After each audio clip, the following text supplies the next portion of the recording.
Okay. And I don't use the same towel with another person. Each can get a different towel. Get yours. Now I'm going to baptize you, my daughter. Tell me your name.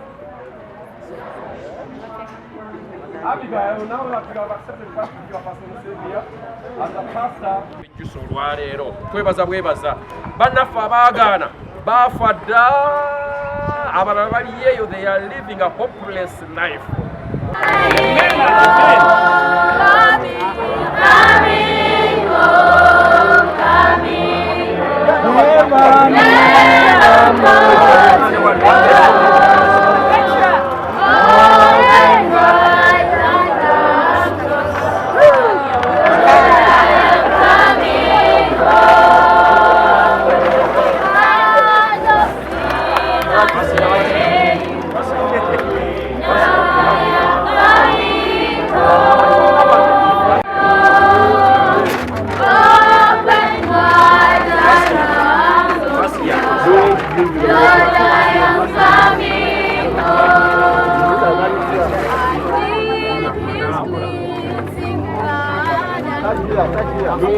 Now I am coming home. I am coming home.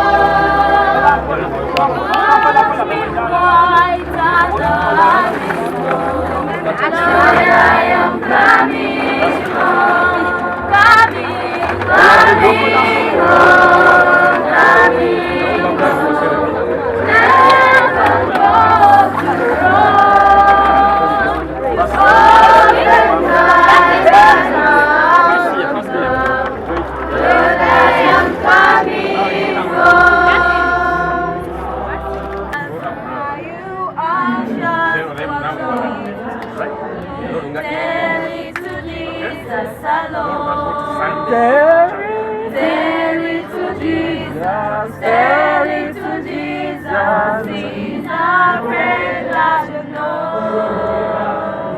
You are not such a friend of God.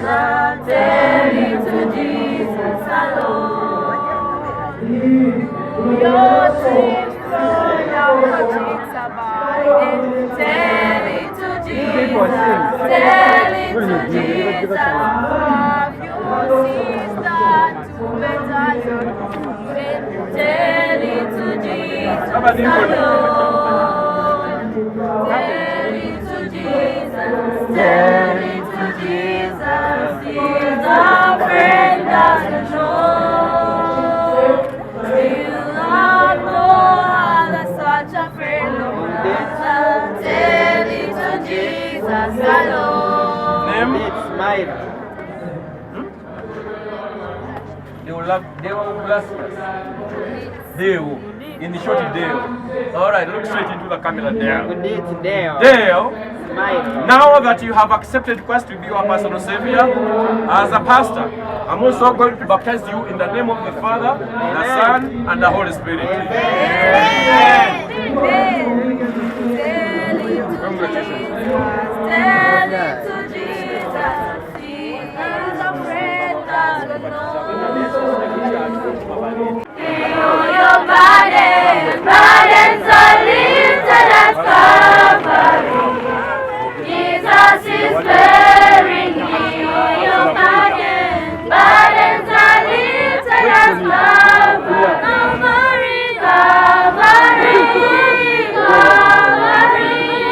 Burdens are lifted at Calvary. Jesus is bearing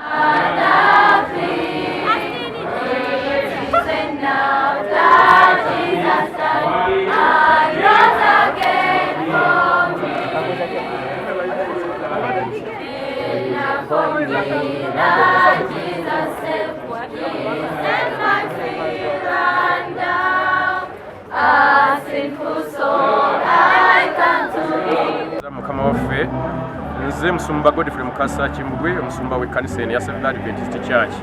Ng'ekkanisa ya Seventh Adventist Church twakwasibwa okuvunanyizibwa obw'okubuulira abantu bonna obafuula abayigirizwa ba Mukama waffe Yesu Kristo. N'olwekyo bwe tuba tubuulira enjiri tetusosola mu myaka, abaana abato tubabuulira abali mu myaka egitegeera n'abantu abakulu.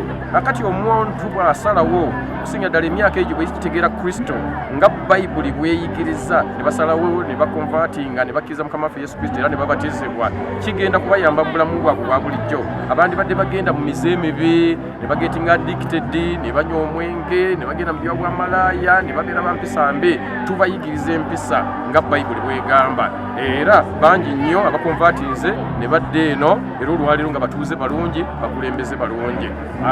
Compared kwabo abaganye okukkiriza Mukama waffe Yesu Kristo. Olw'okkiriza Mukama waffe Yesu Kristo n'otambula nga bw'agamba, n'otambula nga enjigiriza Bayibuli bwegamba, obeera omutuuze omulungi ow'oku nsi kuno ate ne mu bwakabaka obw'omu. Nga nnyo abaana bano singa bakyuka ne bakkiriza Mukama waffe Yesu Kristo ku myaka emito egyo, kitegeeza tugenda kubeera n'amaka amalungi, community ennungi, eggwanga eddungi, ate ne tubeera n'abakulembeze abalungi. Ojja kwesanga nga ne corruption gye tulaba kaakati mu parliament n'emize emibi egiri mu nsi muno, singa omuntu abeeramu Katonda nga yakkiriza Yesu Kristo, ebintu ebifaanana bwe bityo bikendeera. Tujja kubeera ne stable country, a peaceful country, nga temuliimu bubbi, temuliimu bunyazi, temuliimu kutta bantu, temuliimu gwamalaaya, oba kale nagezaako okukendeera. Has everything you need as answers. But let me also say, when you lie and you don't tell people the truth, if the right answer might undo the lie, so you must lie again. Because when you lie today that I'm not the one, it is true that once Mary, the mother of Jesus, was virgin, like many girls and women.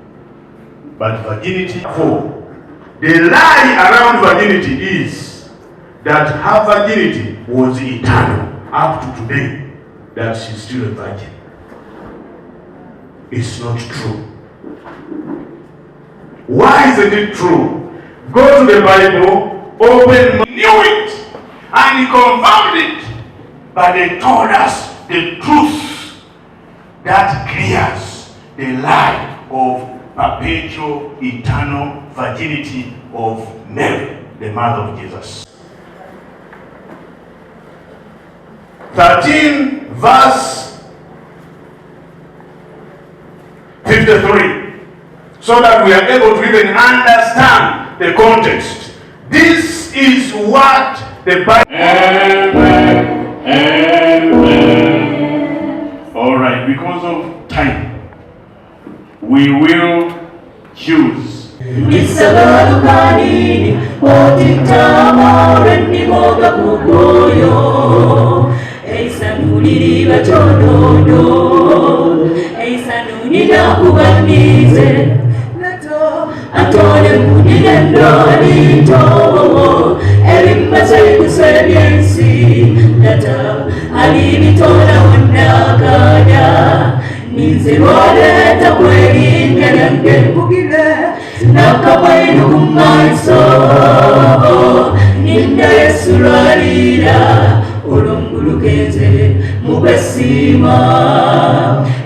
Break the two lies, so you continue lying until you can lie no more.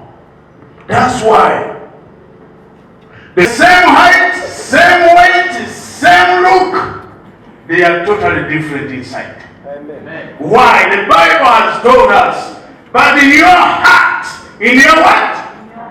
Glorify God, glorify Jesus Christ, and let him be Lord. Hallelujah. Let Jesus Christ be the Lord, the ruler, the administrator, the one in control.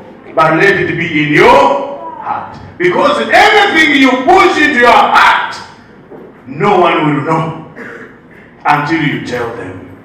Bagala okwebaza Katonda nti mu ngeri enjawulo abaana bakoze decision n'okusalawo okuyita mu wiiki eno yonna okugoberera Kristo ng'omulokozi waabwe. tubadde tubategeeza nti emu ku decision esinga obukulu mu bulamu buno kwe kusalawo omuntu okubanga obulamu bwe abukwasa Katonda, kubanga Katonda y'ensibuko y'ebintu byonna. Era nze njagala okulowooza singa n'amasomero gabeera n'ekirungo ekyo ekyokutegeera nti abaana bwe tubateekesa omusingi ku kutegeera Katonda, ebirala byonna bijja kubeera nga bizimbibwa okwo kosa n'eggwanga lyaffe. Singa tutegeera nti omusingi ogw'abantu okubeeramu abantu ab'ensa n'okukola ebintu abantu ne batandika okubeera n'ensonyi kwe kubeera nti abantu balina omusingi ogw'obwa Katonda. Era ffe twagala okukkiriza nti abaana bano abakkiriza abawaddeyo obulamu bwabwe eri Yesu Kristo tebagenda kusigala kyekimu. Tugenda kulaba omutindo n'omulembe ogw'abaana kasa tunaabeera nga tubataddemu kino kyetubateekamu. Of course tukyagenda mu maaso n'okubayigiriza kubanga kyetubadde tubagamba kiri kimu. Yesu yagamba nti mubabuulire, olumala okubabuulira mubatize, then mubayigirize. Twagala okugenda nga tubayigiriza nga bwe tubakuba empiso ey'academics ate tubakuba n'empiso ey'okutegeera Katonda. Tulowooza nti ebibiri ebyo bwe bikwatagana bisobola okutugiramu omuntu agenda okufuuka omuntu ow'omulamwa, agenda okubeera omukulembeze ow'ensa, abagenda okubeera abakulembeze abagenda okutuula mu bifo eby'enjawulo ne mu offices, basobole okuweesa eggwanga lyaffe ekitiibwa ate n'okuweesa essomero gye bava ekitiibwa. N'olw'ensonga eyo nsaba nnyo Katonda atuweerwamu omukisa era Katonda abankumire. Tusuubira okuba nga abaana bano bagenda kubeera abakkakkamu era nga tubasabira okuba nti bagenda mu maaso n'ekyo kye basazeewo kubasobozesa okutambula obulungi mu nsi eno ejjudde ebibi, ejjudde sitaani. Tusuubira nti Mukama ajja kutusobozesa. So n'abazadde baffe abalala abali eyo tubasaba mutwesigisa abaana bammwe mubatuleetere wano ku Mukono Light Academy. Tujja bakwata bulungi era tubatambuze bulungi okutuuka ku lunaku luli lwe tukkiriza nga Mukama waffe Yesu Kristo azze basobole okumusisinkana. Mwebale nnyo okutuwuliriza n'okutulaba. Tugamba nti Mukono Light Academy, building brains with character. Thank you. Mukono Light Academy olw'okubeera nti tuli church related to the Seventh-day Adventist, bwe tuba nga tutaddemu ebya Katonda nga tubuulidde enjiri, tusuubira okufulumya omwana mu society agenda okubeera omukulembeze omutuufu, atalya nguzi, atagenda kwetaba mu mize emibi ng'ebisiyaga. Tusobole okutambuza eggwanga lyaffe obulungi ku musingi gwa Katonda, kubanga ne moto yaffe egamba for God and my country. Kyova olaba nti no ne moto yaffe egamba building brains with character. Building brains with character kitegeeza omwana we tuba tumutadde ku musingi gwa Katonda tajja kukola bikolwa ebyo bibi, ajja kubeera omwana agenda okugasa eggwanga lyaffe. Kama ebazibwe erinnya lyange bampita Kayiwati Madomale, omuyizi wa Mukono Light Academy Mukono.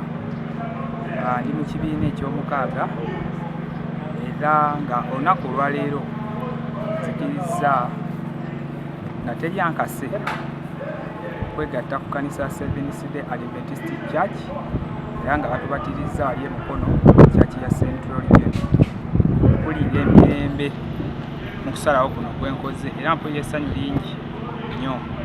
Nsuubira nti Mukama agenda kunkolera ebirungi bingi mu lugendo luno lwentaddemu lwentandise, era musuubira nti agenda kumpa amaanyi okubeera omuntu w'omugaso ennyo mu famire yange, baganda bange, emikwano gyange wamu ne mu kitundu gye mbeera, era nsaba nga mwebaza. My name is Lamini Michelle, a student of Mukono Light Academy.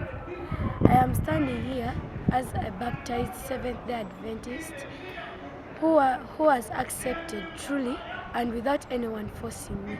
The reason as to why I have chosen to be what I am today is just because of accepting the truth. And I urge you all people to accept the truth and follow what Jesus does in order